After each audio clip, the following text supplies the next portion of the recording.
mu buryo bwose butandukanye, abajya mu butayu bakajyayo, abajya mu buvumo bakajyayo, abajya za Samatari n'ahandi.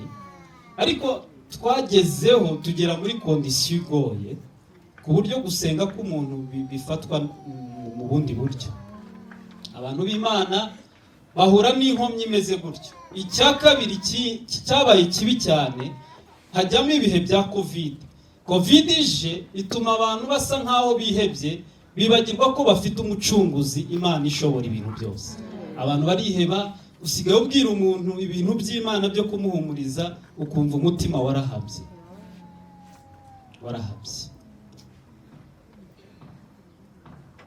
Iyo dusenga tuzi imbere y'Imana yaturemye. Ndagira ngo nibutse abantu b'Imana baje gusenga, mwibuke ko aha muri imbere y'Umuremyi. Iyo uje gusenga ntabwo uje gukora ubusa. Hari ibintu byinshi usubirizwa imbere y'Imana iyo waje mu materaniro. Abantu barebye bene wabo mu bihe byashize ngo batabarwe biranga. Bahamagaye abo mu mahanga byaranze. Abantu bafite ibintu byinshi biyambaje muri iyi situation y'ibihe bigoye bya Covid biranga. Ariko abasenze Imana, Bwana apewe sifa. Haleluya tena. Tuvuge twese amina. Abasenze twagiye tubona message ziva mu mahanga n'ahandi turasubizwa. Dushimiye Imana ihabwa icyubahiro. Muze kunyemerera tujyane. Bibiri ngo hahirwa umuntu wizera Uwiteka Imana. Reka mbabwire, nta wundi wo kurebwa, nta handi ho guhanga amaso, nta kindi cyo gukora dufite, nta handi ho gusubirizwa usibye ku mugabo witwa Kristo Yesu. Benshi bashaka ibisubizo mu buryo butandukanye, bakabishakira mu nzira zigoranye, izemewe n'izitemewe. Ariko ibyo wabona byose uhawe n'abantu birashira, ibyo wabona byose bihawe nuko wicira inzira birarangira. Ibisubizo birambye biri mu maboko y'ushobora byose, ari we Kristo Yesu.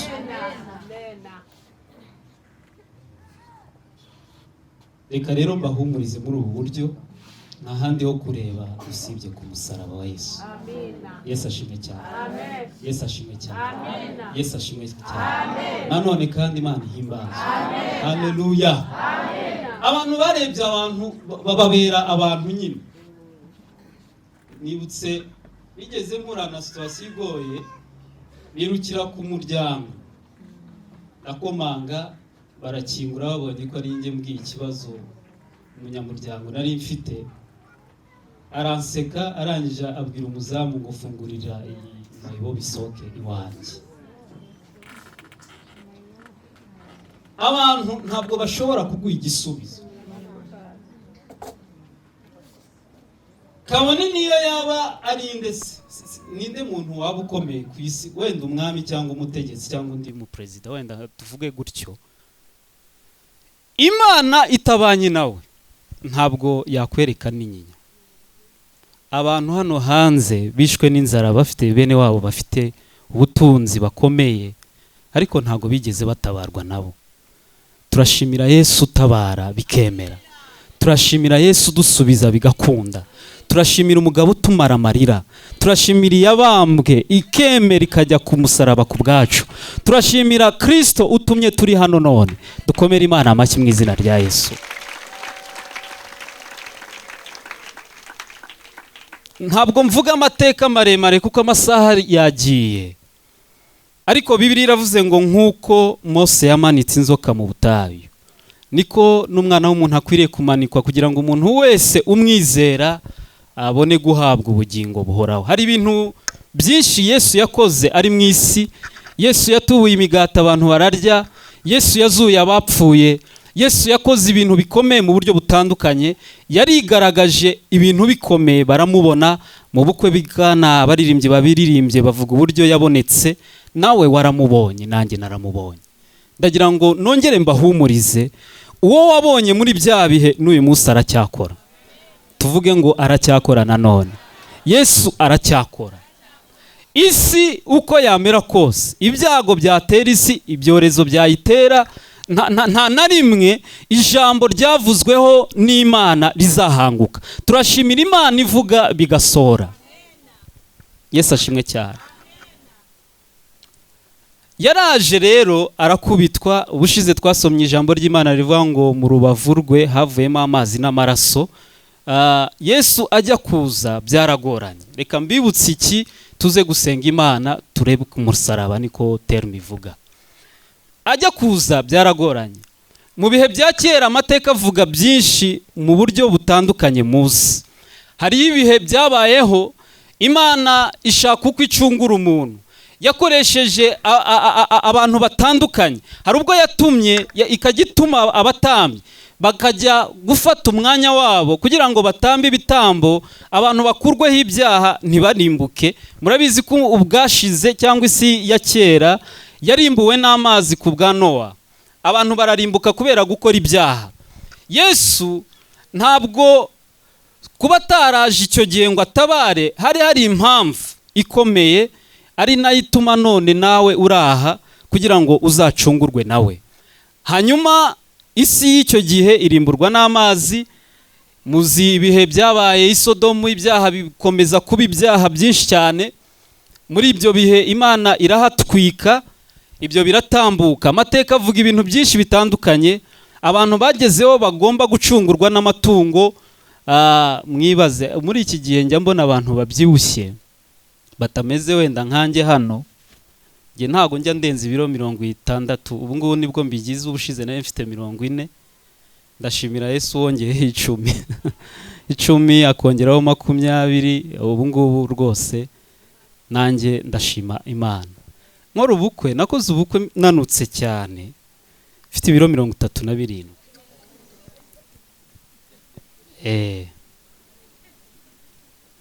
Ngira ngo nabahaye ubuhamya icyo gihe ndabaganiriza. Ndabyibuka ko nigeze nza hano ndigisha ntanga n'ubuhamya. Nari nanutse ariko hikubitiramo n'intambara z'ubukwe, habamo ibintu byinshi cyane. Ariko Imana ni nziza. Amina. Haleluya. Haleluya. Haleluya. Nari mfite ibiro bike cyane. Faustin subizi. Ntabwo nambaraga ngo umwenda umfata uko waba umeze kose. Nambaraga 28 ngiraga mu nda. Nari nanutse cyane ariko biragenda biza. Gusa ntibizarenga kuko kubyibuha cyane nanone kubyibuha twabihariye abadamu bacu. Haleluya. Amina. Imana ishimwe cyane. Yesu usibye turavuga ijambo ry'Imana muhumure turaganira nuko aba ari akantu gaciyemo. Yesu yakoze ibintu bitandukanye. Byari gushoboka ko icyo gihaza isi ya kera ntirimburwe, ariko impamvu yabiretse no kugira ngo we nanjye tuzabone natwe agakiza. Ashimwe. Habayeho icyo nari ngiye kuvuga ni iki. Habaye ibihe by'uko abantu bajya bashaka ibitambo bijya kubarengera cyangwa se kubakuraho ibyaha. Icyo nari ngiye kuvuga ku bantu babyibushye ni iki. Mwibaza umuntu w'ibiro 110 yiruka ku numa y'intungura ngo ayifate ajye gutambira ibyaha bye ababarirwe. Mu bitekereze namwe. Bitekereze. Wenda ko ibaza umuntu w'ibiro 100 ibiro.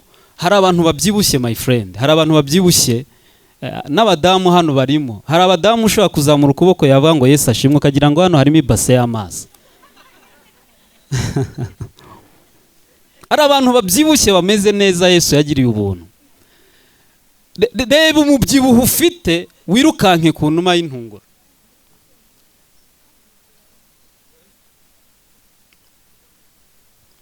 Tekereza icyo kintu. Muri iki gihe wenda abakire bo barorora bakazorora bakazishyira mu mago yabo ku buryo ashobora kuyifata byoroheje. Ariko reba situation yaho wavutse, ubukene wavutsemo, aho wakuriye iwanyu kuri gakondo. Utekereze wari kubona igitambo cyo kugukuraho ibyaha?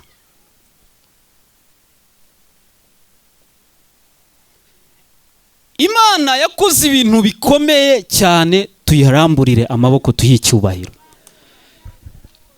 Niba umuntu w'ibiri ijana adashobora kwirukanka, usibye n'inuma, ntekereza ko n'inkoko igenda ku maguru yayo hasi ashobora kwiruka ntayifate.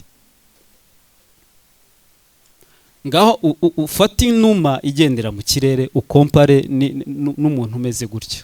Ni ibintu bigoye cyane. Yesu yadukoreye neza, ashimwe. Ibyo bihe bibaho biratambuka. Imana igenda ituma abantu, igatuma abahanuzi, abantu bakumvira abahanuzi bagakizwa.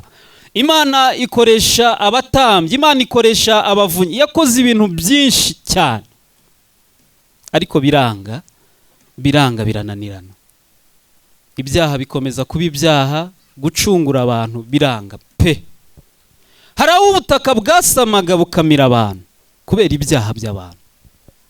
Ariko muri iki gihe umuntu akora icyaha kimwe akakigerekaho icya kabiri, akakigerekaho icya gatatu, agakomeza akaba mu buzima bw'ibyaha pe. Naratangaye, niba Imana itakirakara, niba ari uko yibikiye umujinya mu gacuma, simbizi, ndacyabikorera ubushakashatsi. Ibyo bihe bibaho birarangira. Umunsi umwe Imana iricara, niko ntekereza, ifata decision, iravuga ngo nzacungura abantu gute mu isi. Irangije ngo ikoresha inama. Yohana wabyeretswe yabivuzeho gatoya, arabivuga, avuga uburyo yabonye iyo nama uko yari imeze. Yari inama igoranye, inama igoye cyane. Ngo mu bizima, mu bakuru, mu bamarayika bera b'Imana, habuze umuntu n'umwe ufata umwanzuro ngo amanuka aze gucungura umuntu. Ngo habura n'umwe. Yohana bibona ngo araturikararira.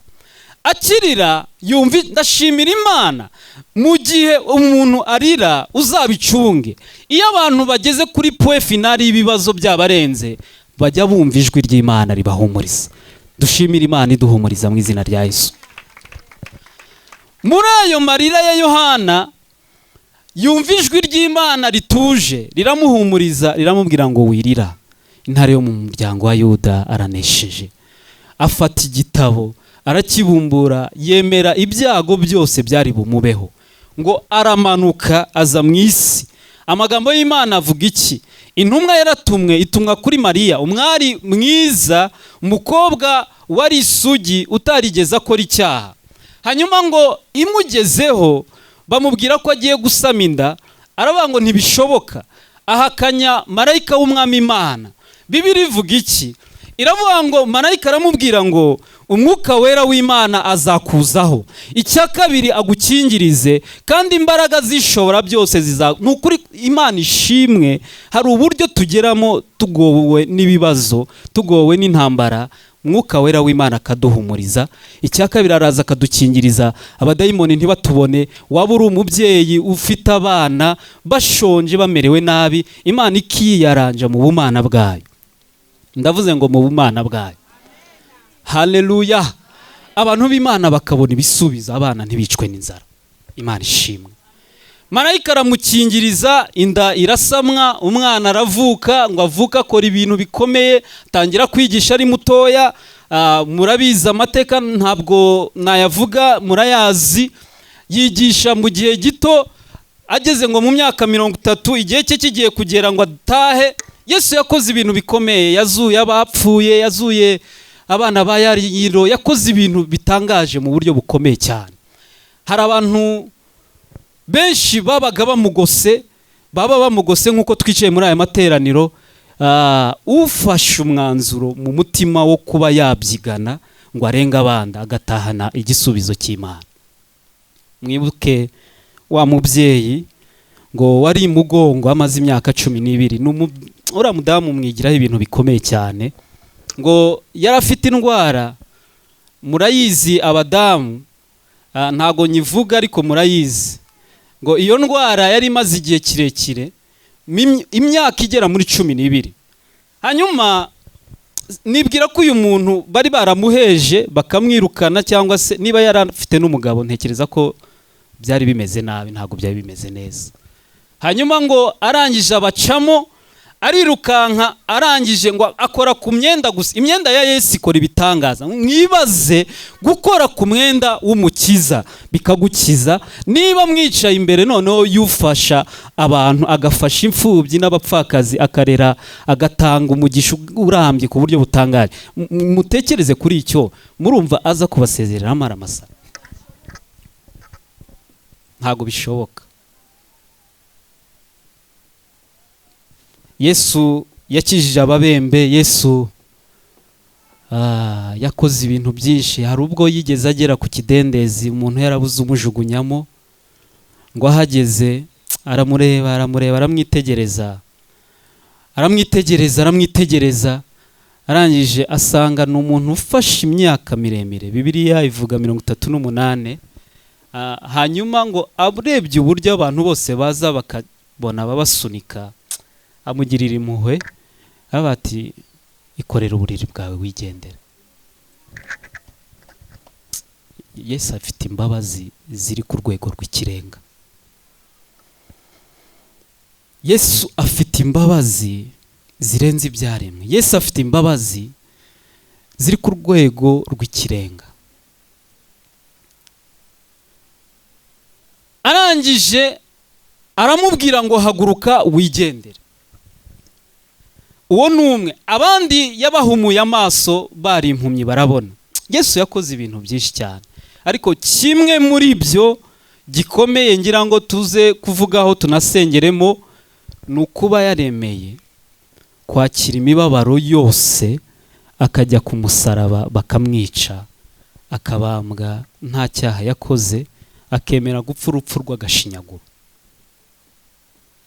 Iyo Yesu aza agakiza ibimuga bikagenda, iyo aza agahumura impumyi bikemera, kuza kwe akagaburira abantu bigakunda, ibyo byose yakoze, iyo atemera ngo ajye ku musaraba bamwice urupfu rubi, ntabwo byari kuba bifite valeur umunsi wa none twicayemo none.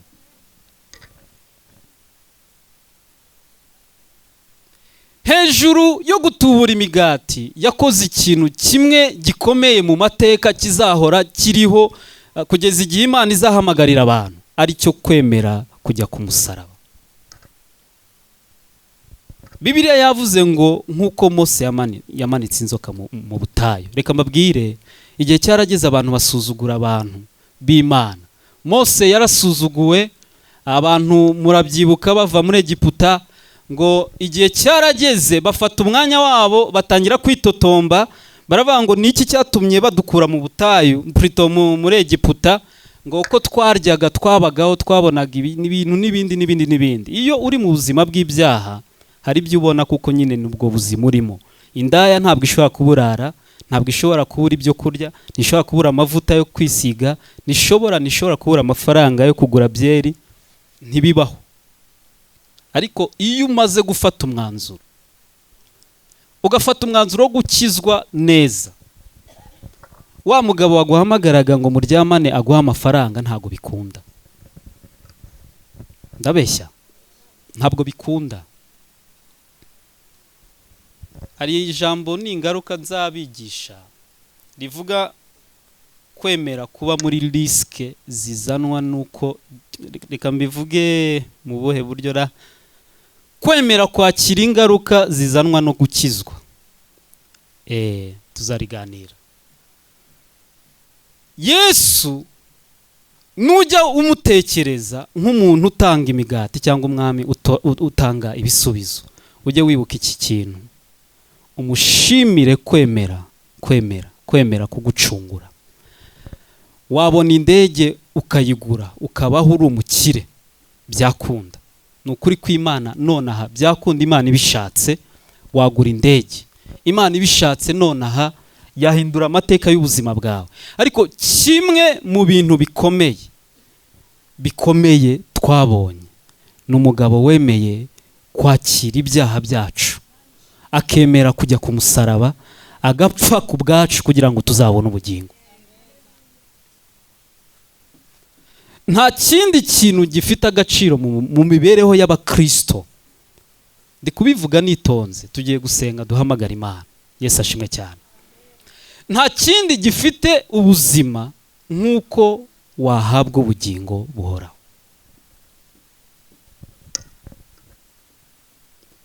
Nuhusha iki kintu ukaba uriho ubayeho nta bugingo, wumva muri wowe nta bugingo,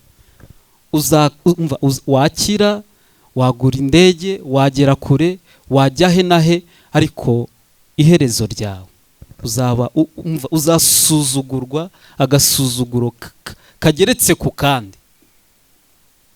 Umugisha dufite, ibyishimo abera b'Imana bafite, ibyo tuvuga n'ibyo twirata none, nuko Kristo yemeye kuducungura. Yesu ashimwe cyane. Yesu ashimwe cyane. Basuzugura Mose, basuzugura Imana, hanyuma Imana ifata umwanzuro, yohereza inzoka zirabarya, zirabadomagura, barapfa. Bibiliya ivuga ikiravuga ngo Imana itituma ibwira Mose, iramubwira ngo Mose amaze kuza gutaka atakira abantu, kuko Mose yari umugabo ugira imbabazi cyane. Hanyuma arangije ngo abantu baramusanga, baramubwira ngo twacumuye ku Mana, twemerere udusabire Imana imbabazi, twitotombye. Niba ari ibintu bibi bibaho mu rugendo, n'ukwitotomba kw'abakristo bibabaza Imana ku rwego rurerure cyane. Imana itekereza ikintu yakoze ku bana b'abantu, igasanga nta kindi kirenze gutanga Yesu. Yareba uburyo bitotomba ikababara, Imana irababara. Mose ajya imbere y'Imana, abantu bitotombye, abasabira imbabazi. Imana iramubwira ngo cura inzoka uyimanike, ngo umuntu wese uza kuyireba arakira. Muzi ko Imana yabwiye Mose biriya, abantu bamwe bakanga kureba inzoka ngo bakire. Uzi ko hari abantu barangirwa umuti bakanga kumvira ijwi ry'Imana ribinginga ngo bakire.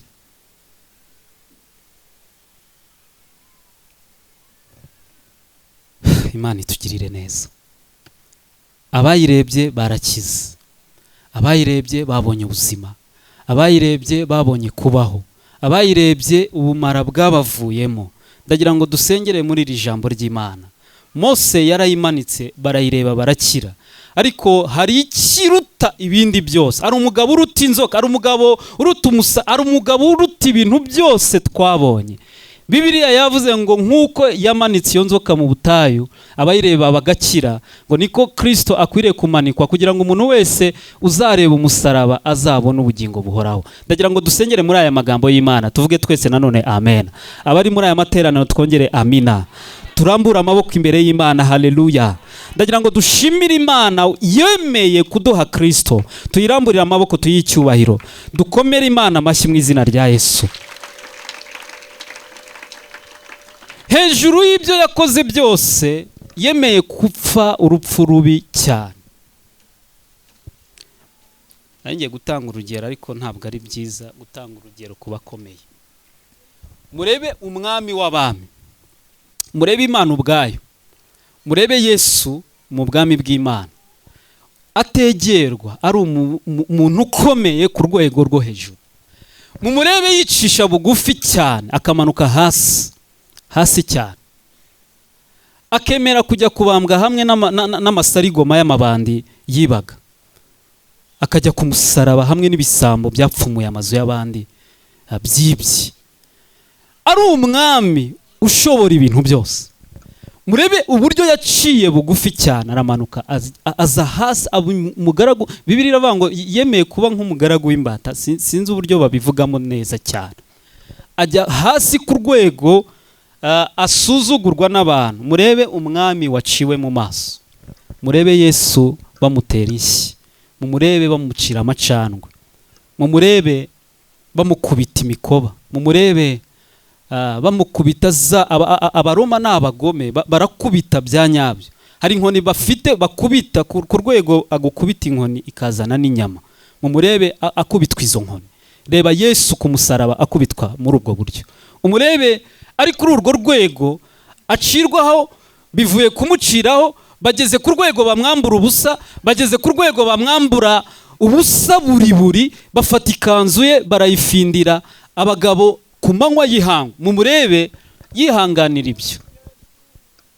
Tugire gutya amaboko yacu dushimira Imana.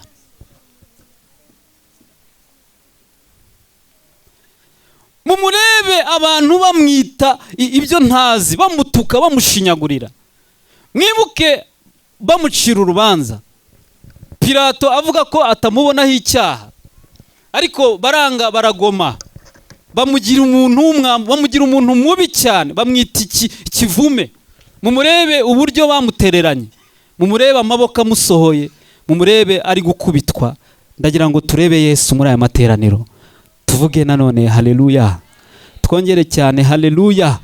Reba umukiza uburyo yababajwe ku bwawe, arangije arakubitwa, barangije baramufata ngo bamushyira ku musaraba, bamutera imisumari. My friend, umusumari wa 15 murawuzi, ibiganza bye barabitobaguye kugira ngo akubone. Murebe Yesu ubwira kabiri buba, murebe umwami, haleluya. Mumurebe uburyo yatewe icumu mu rubavu, niko Bibiliya ivuga, Yohana 19:34. Haravuga ngo bamutera icumu mu rubavu, havamo amazi, havamo amaraso. Bintu bikomeye yakoze. Mumurebe amaze guterwa iryo cumu, ngo amazi n'amaraso bivuyemo bisimbukiye mu wamuteye icumu, wari ufite yari kajisho, yari afite ijisho ripfuye. Mumurebe amaraso ageze mu jisho rikabona ubuzima. Tugire gutya amaboko yacu. Muri aya materaniro cyangwa mwatashye? Haleluya, haleluya. Reba umukiza, amaraso yagera mu jisho ryapfuye rigahabwa ubuzima. Ndagira ngo dushimire Imana. Imana yakoze ibirenze. Ndavuze ngo Imana yakoze ibirenze. Dukomere Imana amashyi, yakoze ibirenze. Imana ishimwe, Imana ishimwe. Nk'uko Mose yamanitse inzoka mu butayu, umuntu wese uyirebye agakira, niko n'umwana w'umuntu akwiriye kumanikwa kugira ngo umwizera wese abone ubugingo buhoraho. Ntabwo Imana yavuze amazu, ntabwo Imana yavuze imodoka, ntabwo Imana yavuze za etaje, ntabwo Imana yavuze ibindi bintu birenze, kuko byonyine mu bugingo harimo kubyara, mu bugingo harimo kubona imodoka ushaka, mu bugingo harimo kubaka, mu bugingo harimo amazu mushaka, mu bugingo harimo byose. Yafashe igikomeye kiruta ibindi byose arakiduha. Dukomere Imana amashyi mu izina rya Yesu. Reka dusenge Imana, reka dusenge Imana. Imana yakoze neza. Nibutse ibintu byabagaho kera, amateka y'igihugu cyangwa y'Abanyarwanda. Abanyarwanda bagiraga Imana biti y'u Rwanda. Abapfumu bakaraguza, abantu bagaterekera, bagatera inzuzi. Abakuru bari aha ngaha barabizi kundusha. Ibyo byose ntabwo byabahaye ibisubizo birambye. Abantu bakoraga uburyo bwose kugira ngo batabarwe, ariko bikanga. Hanyuma Yesu amaze kwemera kumanikwa ku bwacu tumuhawe. Ndavuze ngo tumuhawe. Haleluya. Tumaze kumuhabwa, azana n'ibindi byose. Tumuhawe, yazanye amahoro, ingo ziratekana. Tumuhawe, yazanye ubuzima. Tumuhawe, ababyeyi batabyara barabyaye. Tumuhawe, abana bacu barize. Tumuhawe Yesu. Tumuhawe, tumaze kumuhabwa, yazinguye abazinzwe. Tumuhawe, yubakiye abantu ingo. Tumuhawe umwami. Tumuhawe, yakoze ibintu bikomeye cyane. Imana ishimwe, Imana ishimwe. Mwizere Imana, mwizere na Kristo.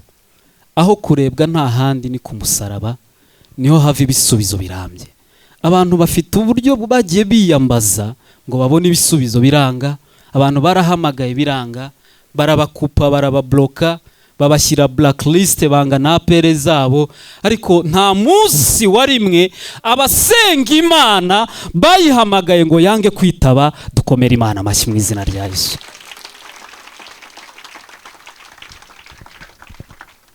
Yesu iyo umuhamagaye yitaba vuba. Birashoboka ko wamuhamagaye ukamuhamagara na kwizera guke, ariko uyu mugoroba Imana ibongerere kwizera. Ndavuze ngo Imana ibongerere kwizera. Yesu ashimwe cyane. Reka duhaguruke dusenge Imana. Birashoboka ko ufite abantu benshi warebye bikakwangira, nk'uko Mose yamanitse inzoka mu butayu, umuntu wese uyirebye agakira, niko n'umwana w'umuntu akwiriye kumanikwa kugira ngo umuntu wese urebye ku musaraba ahabwe ubugingo buhoraho. Hari ibintu tugiye gusengera muri aya materaniro. Ntabwo twaba twarahawe ubugingo ngo Imana itwime ibyo kurya. Muhumure muratahana ibisubizo. Ndavuze ngo muhumure muratahana ibisubizo. Yesu ashimwe cyane. Umwami ashimwe cyane. Umwami nanone ashimwe cyane. Haleluya. Ntabwo Yesu yaba yaremeye gupfa ku bwacu ngo atwime imigati duha abana bacu. Ntabwo yatwima minervare. Ntabwo yatwima amakayi y'abana. Ntabwo yatwima ay'ubukode. Ntabwo Yesu azatwima aho kurambika umusaya. Umwami wacu twizeye ni umwami w'umugira neza, ni umugabo w'umunyamaboko, ni Imana mu bantu, ashobora ibintu byose. Tuvuge nanone haleluya. Twongere cyane amina. Nanone kandi amina. Haleluya. Ni umugabo w'umunyamaboko. Ndagira ngo uzamure kwizera kwawe dusenga Imana. Tumuhamagare twicaye imbere y'umugabo ufite amaboko, udutegeye amaboko, kandi ufite ibisubizo birambye yahereza abasenga Imana. Ndagira ngo mbabwire muzamure kwizera kwanyu. Yesu ashimwe cyane. Turi kumwe. Haleluya. Haleluya. Haleluya. Haleluya. Yesu afite ibisubizo birambye ku bantu bose bareba ku musaraba. Ntahandi wo kureba. Wareba umugabo bikanga, wareba mama bikanga, abana b'imfubyi ntibafite nabo bareba, bareba hehe, bakwerekeza amaso he, babona ibisubizo birambye, babona ibutabazi, babona kurenganurwa, babona ibisubizo bibahesha amahoro mu mitima. Ntahandi wo kureba ni kuri Kristo. Nk'uko umwana w'umuntu yamanitswe, umuntu wese uzareba umusaraba wa Yesu azakizwa. Kandi ni ukuri kw'Imana kwera. Abantu b'Imana baje musenga muri aya materaniro, murabona Imana bushya. Ndavuze ngo murabona Imana bushya. Abantu barahura n'imigisha yabo. Abantu barabona gutabarwa guturuka hera h'Imana. Abantu baratahana ibisubizo. Imana igiye guhuza umuntu wese n'umugisha we. Tuvuge nanone haleluya. Imana ishimwe, Imana ihimbazwe, Imana ihabwe icyubahiro, Imana ihabwe icyubahiro. Munsi y'umusaraba umukiza Yesu niyo nifuza rwose guhora amagazi. Oh nibuye we, nibuye ry'igitare, imbere igicucu, inkiza we, inyeze magarara urugendo rwawe. Oh nibuye we,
tekereza ikintu cyagukuye iwawe mu rugo.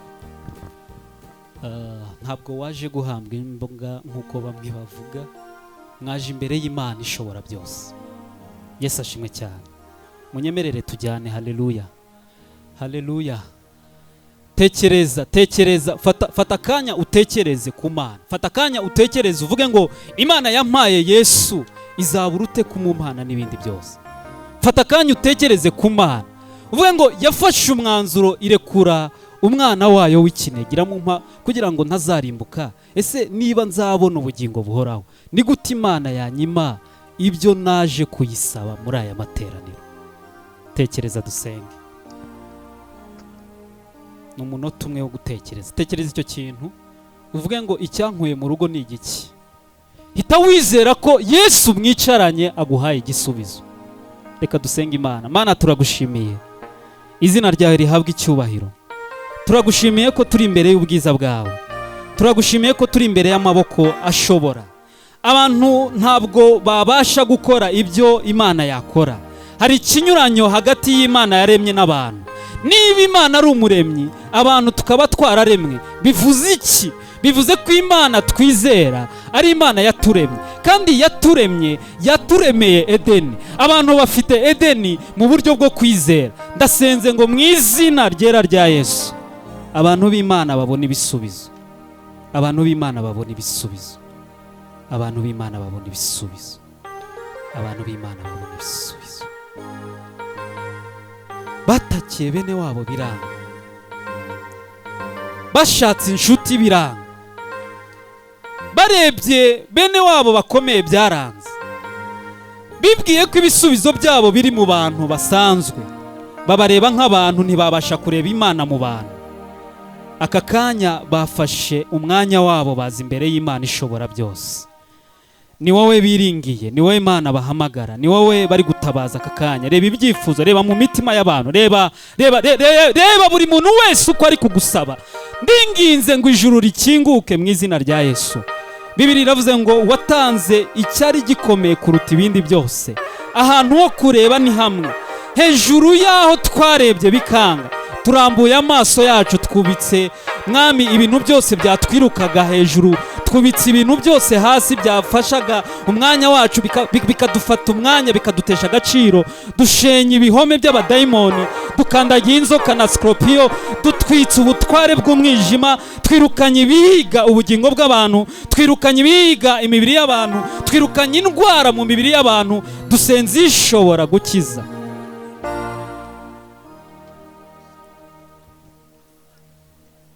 Ubu burwayi urabuzi. Twumvise ubuhamya bw'abarwayi n'abarwaye za sida wakijije. Mana, nibutse Jemi mu mwana uherutse kumpa ubuhamya uburyo yarwayemo sida. Ari umusambanyi ariko yizeye amaraso ya Yesu. Amaraso ya Yesu amuhesha gukira indwara zananiranye. Uyu munsi wa none afite amashimwe imbere y'Imana. Turasenze indwara zikurwe mu mibiri y'abantu b'Imana. Baje gusenga ishobora byose, baje gusenga ifite amaboko, baje gusenga umugabo utabara, baje gusenga itandukanye n'ibyo biringiye byose muri ubuzima. Tabara abana bawe kuko wakoze igikomeye kuruta ibintu byose. Wemeye kujya ku musaraba ngo umuyobozi w'amasengesho azahabwe ibisubizo. Wemeye kujya ku musaraba ngo mwarimu azabone ibisubizo. Wemeye kujya ku musaraba ngo bashumba bazabone ibisubizo. Wemeye kujya ku musaraba ngo abagabo tuzahabwe ibisubizo. Wemeye kujya ku musaraba ngo umuntu wese uzakwizera azahabwe n'ubugingo buhoraho. Twirukanye imbaraga z'umwijima mu izina rya Yesu. Dusenze Imana ngo abantu b'Imana babone ibisubizo. Turasenze uyu muntu wazanye urwandiko akandikira Imana, nuko yabonye ko nta yindi yamusomera urwandiko. Izi manza zikize, aba bantu basobanurira ibisobanye, abantu bose Mana, twirukanye imbaraga ziteza abantu ubwoba, kandi dusenze ko twizera ufite gutabara abantu bose bakwiringiye. Si rimwe cyangwa kabiri ikidendezi cyihindurije. Amateraniro utangemo ibisubizo, aba bantu babona ibisubizo. Ndasenze mu izina rya Yesu. Mana, waranyumviye mbabaye, waranyumviye urantabara, wankijije byinshi. Hari ubuhamya naha bene data, ariko ndasenze ngo n'aya madeni uyishyure, kandi n'ubu bukode mwami Imana yacu bwishyure, kandi n'izi nda zazinzwe uzibohore, kandi mu izina rya Yesu aba babyeyi uzabarinde kubagwa. Turasenze ngo bazabone kubyara neza. Imana yacu yaduhereye abagore kubyara, turabibona, tubona abana bazima. Dusenze Imana ngo abantu b'Imana babohorwe. Urakoze kumva gusenga, ko buri muntu wese umuhuje n'umugisha we, mu izina ryera rya Kristo Yesu.